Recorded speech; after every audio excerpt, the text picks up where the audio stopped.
ایک شخص مجھے ملازم نے بتایا کہ باہر کھڑا ہے، آپ سے ملنا چاہتا ہے. میں باہر نکلا تو ایک پٹھان بھائی تھے، 50+ تھے، سفید داڑھی تھی ان کی. تو وہ کہنے لگے جی میں 3 چلے لگانے گیا تھا تو میری واپسی ہو رہی ہے تو آپ سے دعا کروانے آیا ہوں. میں نے کہا کہاں کے ہو؟ کہا جی میں مردان کا ہوں اور میرے اوپر بہت قرضہ ہے، آپ دعا فرما دیں. میں نے پوچھا کتنا قرضہ ہے؟ کہنے لگا 1 کروڑ روپیہ ہے. اور میں چونکہ میرے ساتھ میرا پارٹنر تھا، اس نے میرے ساتھ دھوکہ کیا اور وہ مال لے کے افغانی تھا، وہ دوڑ گیا واپس افغانستان، تو سارا قرضہ میرے اوپر آ گیا. تو میں پھر بھاگ کے کراچی چلا گیا کیونکہ میں ادا نہیں کر سکتا تھا. اور ہمارے ملک میں قرضہ لینے والے وہ بہت سخت ہو جاتے ہیں، بہت ہی سخت ہو جاتے ہیں. تو پھر میں کراچی چلا گیا. اب میں 14 سال کے بعد واپس آیا ہوں. مجھے نہیں پتا میرے بچے کس سال میں ہیں، کیسے ہیں. میں نے کہا کوئی آپ کا ٹیلی فونک رابطہ نہیں تھا؟ کوئی نہیں. کبھی کوئی خط لکھا؟ کہنے لگا کوئی نہیں. میں نے کہا اللہ کے بندے کسی کا فون لے کر لیتے. کب مجھے میری بیوی کے پاس فون ہی نہیں تھا 14 سال پہلے، تو پھر میں نے بالکل رابطہ کاٹ دیا. تو خط بھی میں نے نہیں لکھا کہ کہیں میرا پتہ نہ چل جائے. تو میں تو چھپا ہوا تھا 14 سال. تو میں نے پوچھا پھر اب کہاں جاؤ گے؟ کہا جی ابھی میں مردان تو جا نہیں سکتا، اب دیکھتا ہوں کہ میں کہاں جاؤں گا. تو میں نے کہا تم یہیں ٹھہرو، میں کچھ انتظام کرتا ہوں. تو کون زیادہ تمہیں تنگ کر رہا ہے؟ تو اس نے کہا جی وہاں کا ایک ہمارا بڑا سردار ہے، MP بھی بنتا ہے، اس کے میں نے 25 لاکھ دینے ہیں. اور ایک دوسرا ہے وہ بھی وہاں کا بڑا با اثر ہے، اس کے کوئی 15 لاکھ دینے ہیں کہ 10 لاکھ دینے ہیں، مجھے یاد نہیں ہے. تو وہ اگر ادا ہو جائیں تو میں گھر جا سکتا ہوں.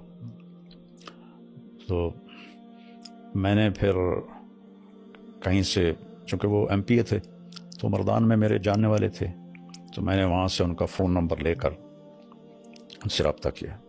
مجھے وہ جانتے تھے نام سے.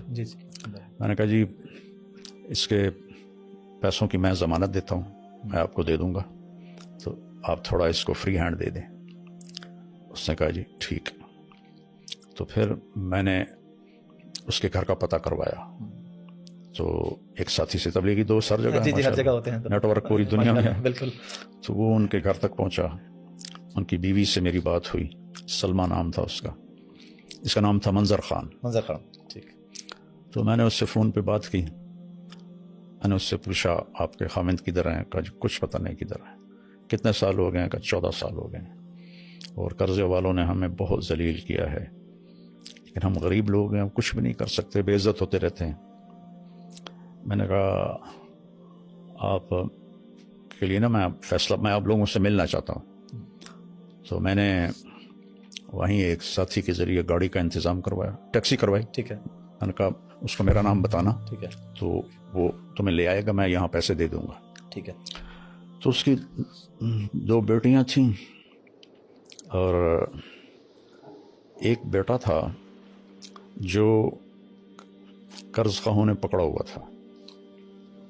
تو وہ تینوں آ گئیں. تو میں نے ان کو یہیں اسی لاؤنج میں بٹھایا. ٹھیک ہے. اور منظر خان پیچھے، یہ ادھر پیچھے کمرہ ہے، وہاں رہ رہا تھا. ٹھیک ہے. تو میں نے اس کو اوپر بلایا. تو میں نے کہا آپ ان کو پہچانتے ہیں؟ تو اس کی تو چیخیں نکل گئیں، دوڑ دوڑ. میں خود ایسے رونے لگا کہ میری اپنی حالت ایسی ہو گئی. تو اس نے اپنی چھوٹی بچی کو ایسے گلے سے لگا کے چیخیں ماری. نہ چھوٹی بیٹی نے پہچانا، نہ بڑی بیٹی نے پہچانا، نہ بیوی نے پہچانا کہ جب وہ گیا تھا جوان تھا، داڑھی نہیں تھی، اب اتنی بڑی داڑھی، وہ بھی سفید.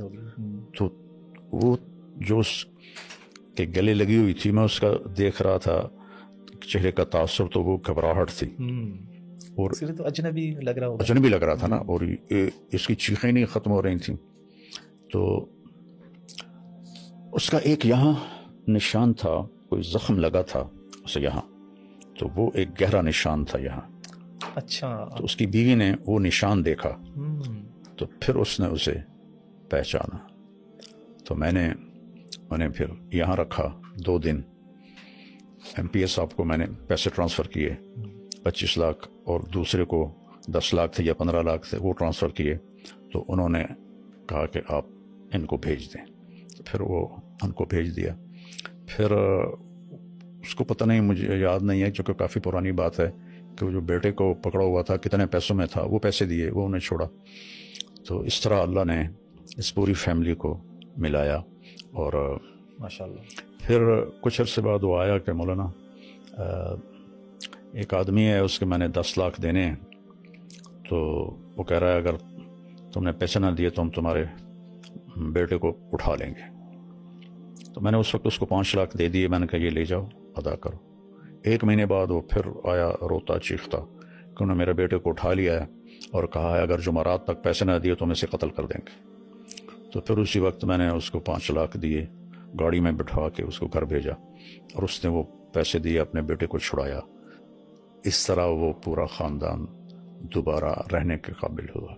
پھر ہم نے اس کو کافی عرصہ یہاں اپنے ادارے میں چوکیدار رکھ لیا. کافی عرصہ چوکیدار رہا.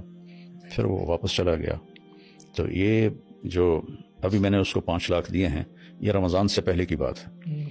تو اس کا بیٹا اللہ کے فضل سے واپس آ گیا اور وہ اپنے وہاں گھر میں ہوتا ہے. جب بھی وہ کوئی ضرورت کا اظہار کرتے ہیں میں ان کو بھیج دیتا ہوں.